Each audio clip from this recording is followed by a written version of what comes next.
Kate Von D, Huda Beauty, etc. C'est du pipi de chat au niveau de la tenue à côté de ce truc-là. Je n'arrive pas à croire que j'ai dit ça. Hello, c'est Mimi, contente de vous retrouver aujourd'hui dans la vidéo top et malheureusement flop du mois de février. Aujourd'hui, je vous parle make-up, je vous parle soins, mais je vous parle aussi littérature. Donc si le premier truc dont je vais vous parler est un livre et ça ne vous intéresse pas, passez directement au volet suivant, allez directement à la partie beauté, c'est juste après. La première chose dont je vous parle, c'est un roman qui s'appelle À fleur de peau. C'est un livre de l'auteur Saverio Tomasella. Ce livre-là, je l'ai lu, dégusté et terminé, et j'ai recommencé à le relire parce que dedans, il y a plein de choses qui venaient me toucher. Alors c'est un roman très étonnant.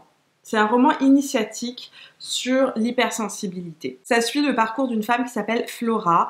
Et tout au long du roman, on l'accompagne dans sa découverte d'elle-même. Ça parle des personnes justement qui ne se sentent pas adaptées à la société, qui trouvent que les choses vont trop vite, qui sont facilement touchées par ce qui les entoure.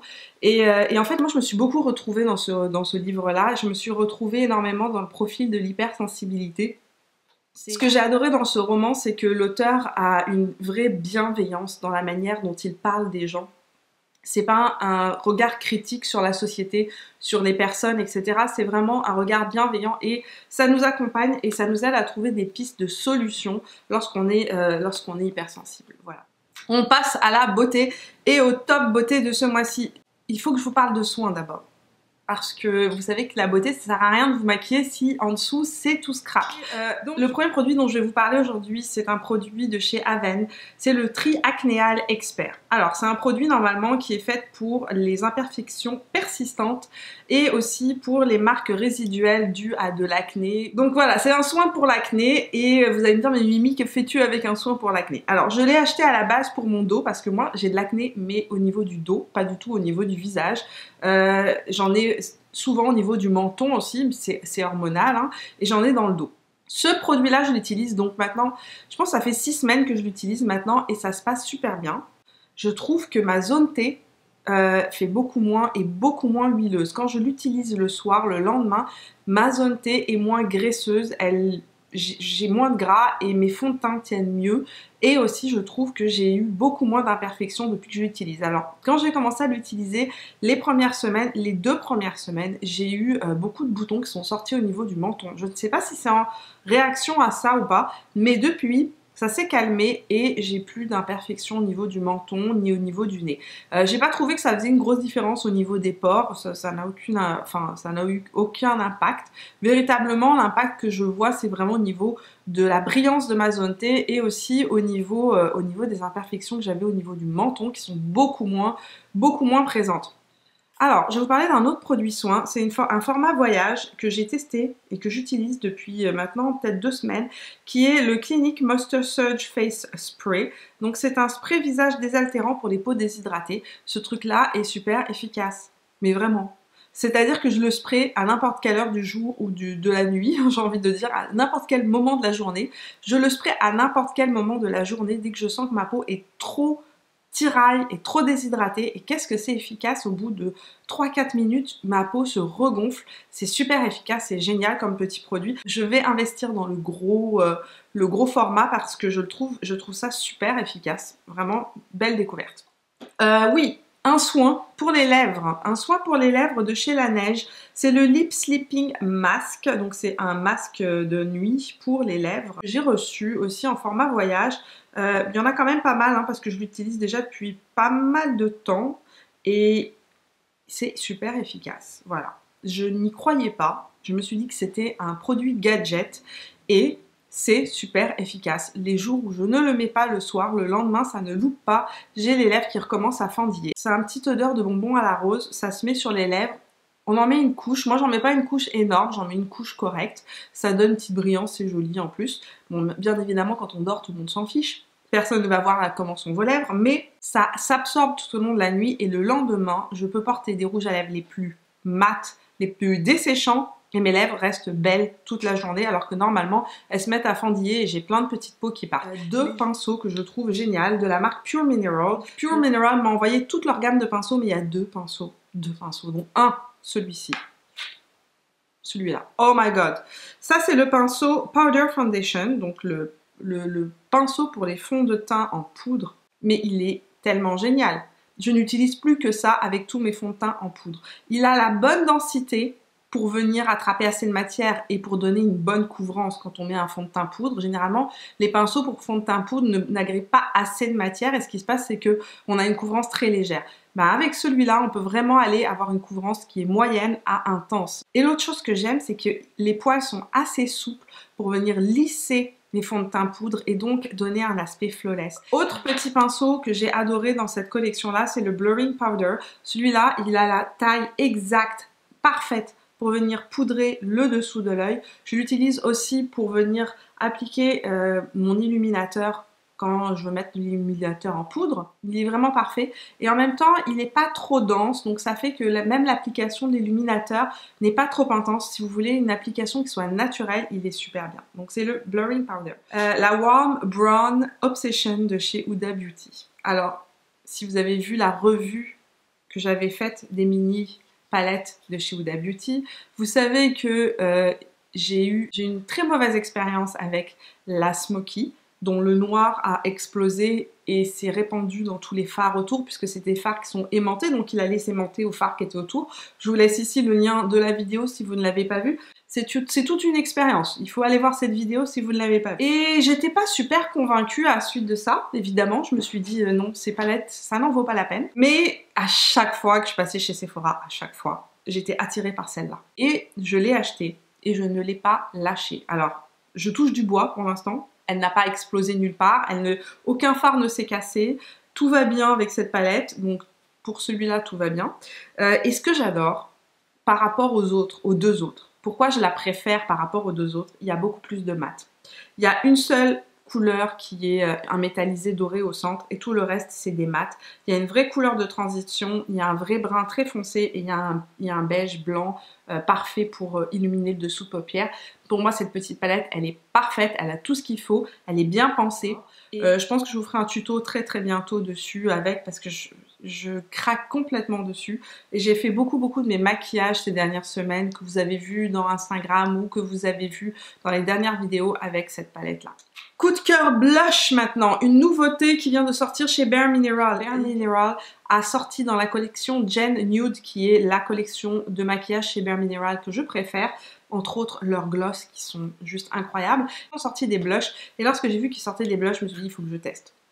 Of course, il faut que je teste. C'est le blush que j'ai sur les joues actuellement. Donc celui que je porte, c'est le Call My Blush. Je trouve que ces blushs sont hyper naturels. Ils donnent vraiment un petit côté joues pincées.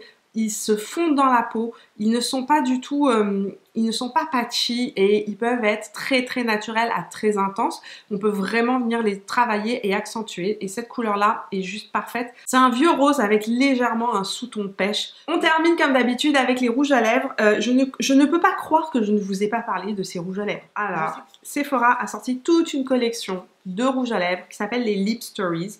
Donc d'abord les packagings sont super jolis, c'est des packagings en papier et chaque packaging raconte une histoire en fait et chaque rouge à lèvres raconte une histoire. Donc ils ont sorti dans cette collection des satinés, des mats et des métallisés. J'ai pas du tout testé les métallisés donc je peux pas vous dire si les métallisés sont des super rouges à lèvres ou pas. J'ai testé les satinés et les mats et je suis super satisfaite parce que ces rouges à lèvres là coûtent 10 $. Ils ont tout ce qu'il faut, ils sont pigmentés, ils sont agréables sur les lèvres, ils ne dessèchent pas les lèvres, ils ont une belle tenue. Alors c'est pas des longues tenues, évidemment. Ne me dites pas, oui, ils ne tiennent pas toute la journée.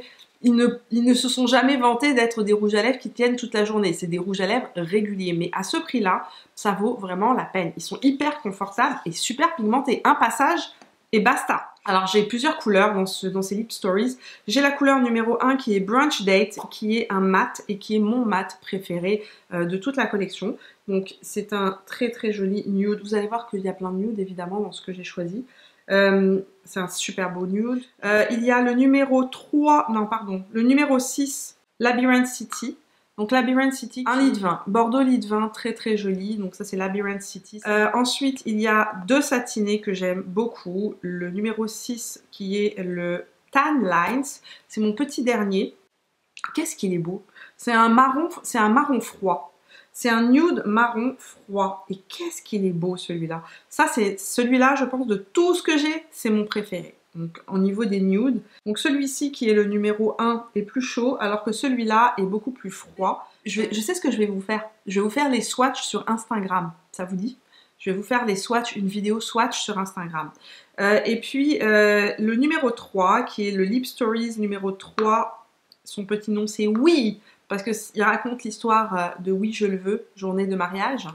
Et lui c'est un nude rosé mauve, super facile à porter. Voilà, ça c'est vraiment mes préférés dans la collection. Moi, je les ai tous swatchés chez Sephora. Vous allez trouver des rouges plus intenses, vous allez trouver des bleus, des mauves. Donc vraiment, au niveau des couleurs, ils ont été assez incroyables. Allez faire un tour, regardez, testez. Ils sont excellents, 10 $. Franchement, ça vaut la peine. Deuxième famille de rouge à lèvres dont il fallait que je vous parle.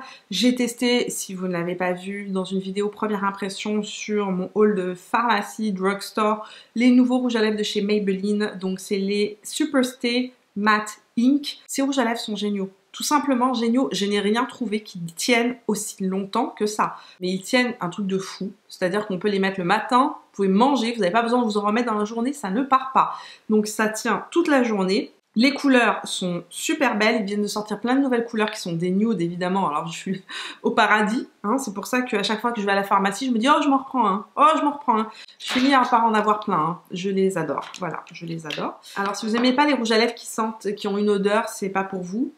Mais ça sent bon. Ils ont un drôle d'applicateur mais qui fait super bien la job parce qu'il est vraiment précis, on peut vraiment venir faire l'arc de Cupidon, l'angle de la bouche sans en mettre partout, sans que ça bave. Quand vous les appliquez, ils sont hyper crémeux, presque comme des glosses colorées, pas du tout mat. On se dit, ah, ce truc-là ne va jamais devenir mat. Et bien si, au bout de quelques minutes, ça devient complètement mat et ça ne bouge plus. Donc la couleur préférée, ma couleur préférée, c'est Poète. Poète, c'est un nude pêche.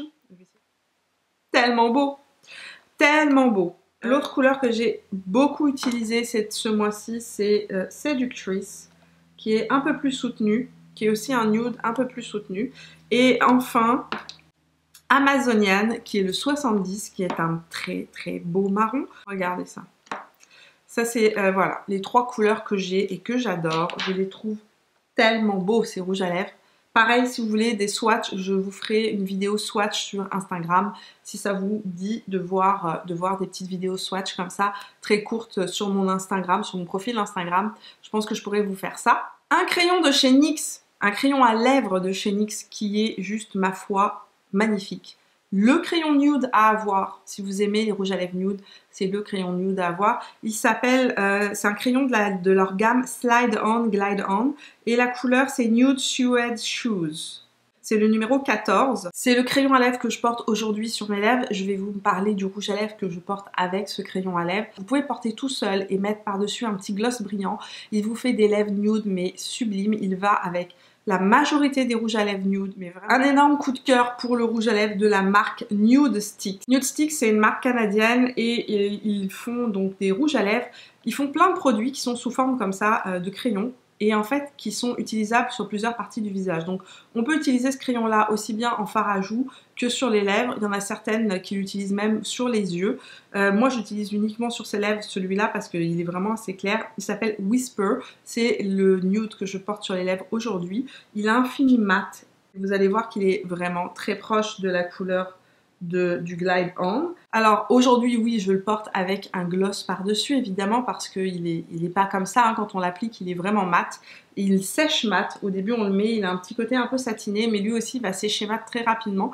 Il tient super bien, je suis amoureuse des crayons de Nude Stick. Donc voilà, ça c'est pour mes tops. Maintenant je vous parle de flop. Alors le flop de ce mois-ci est un produit MAC, n'est-ce pas? Un cache-cerne qui vient de sortir dans la gamme Water Weight. J'aime beaucoup le fond de teint Water Weight, je le trouve vraiment magnifique. Le fond de teint Water Weight est un des rares fonds de teint qui va bien à énormément de types de peau, y compris aux peaux matures. Si vous avez la peau mature et que vous allez chez MAC, c'est le genre de fond de teint qu'il faut essayer absolument. Il donne un rendu magnifique, y compris quand on a la peau très marquée, très ridée, etc. Bon, c'est un fond de teint à base d'eau. Et là, ils ont sorti leur cache-cerne. Donc je me suis dit, mon Dieu, c'est parfait ça. Moi qui aime tant ce fond de teint-là, allons tester le cache-cerne. Que vous dire? Non. Je voulais vous faire une revue et non. Non, parce que vraiment, ça va pas, quoi. Je veux dire, ça vaut même pas la peine de faire une revue là-dessus. C'est simple, il n'y a rien à faire. Quand on l'applique, c'est magnifique. Au bout d'une demi-heure, il crease, mais il rentre dans toutes les ridules des yeux. Ça fait des pâtés, c'est dégoûtant, c'est moche. Je l'ai poudré, j'ai tout essayé. J'ai même essayé de le mettre avec une espèce de base. Je me suis dit, je vais mettre ma base pour les yeux en dessous pour voir si ça va mieux tenir. Que de chi, rien à faire. Il migre dans toutes les ridules. Donc voilà, pour moi, c'est un no, no, no. C'est une catastrophe, ce truc-là. Je ne comprends pas. Mais je ne sais pas pour qui c'est. C'est fait certainement pour les gens qui ont un contour de l'œil, mais qui est nickel. Genre qui n'ont pas une seule ridule, pas un seul pli sous l'œil. Et j'en connais pas beaucoup des gens qui n'ont pas de pli sous l'œil parce que c'est naturel, quoi. Personne n'a la peau liftée sous les yeux. Donc voilà, je ne sais pas, Mac, qu'est-ce qui vous a pris? Vous faites de si bons produits. Pourquoi avez-vous sorti ce truc-là? Franchement, non, non. Ok, deuxième flop total ce mois-ci, dont je ne vous ai même pas parlé dans la revue du Shape Tape, parce que j'ai acheté, en même temps que j'ai acheté les fonds de teint Shape Tape, j'ai acheté leur primer pour les yeux, donc dans la gamme Shape Tape. Je l'ai testé et ça ne fait absolument rien. Alors oui, ça corrige la paupière, mais alors ça migre. C'est-à-dire que le produit en lui-même ne tient pas, il migre. Alors imaginez si vous mettez une ombre à paupières dessus, elle va migrer automatiquement avec le produit. En gros, pour les paupières grasses, à éviter absolument. Et ben voilà, c'est tout pour ces tops et ces flops du mois de février. J'espère que cette vidéo vous a plu. Si c'est le cas, laissez-moi un petit pouce bleu. Dites-moi dans les commentaires quels sont les flops, les flopitudes du mois de février que vous avez eu, mais aussi les tops, les découvertes, les produits qui vous ont fait capoter ce mois-ci. Dites-moi tout ça dans les commentaires, j'ai hâte de vous lire. Moi, je vous vois tout au long de la semaine sur Instagram, Facebook et Snapchat. Et si c'est la première fois sur ma chaîne, bienvenue parmi nous. Je sors 3 vidéos par semaine, le lundi, le mercredi et le vendredi. Moi, je vous vois dans la prochaine vidéo. Ah oui, et si vous n'êtes pas encore abonné, faites-le en cliquant juste ici. Ça ne vous prendra que 2 secondes. Voilà, je vous fais des bisous, je vous vois dans la prochaine vidéo et portez-vous bien. Ciao!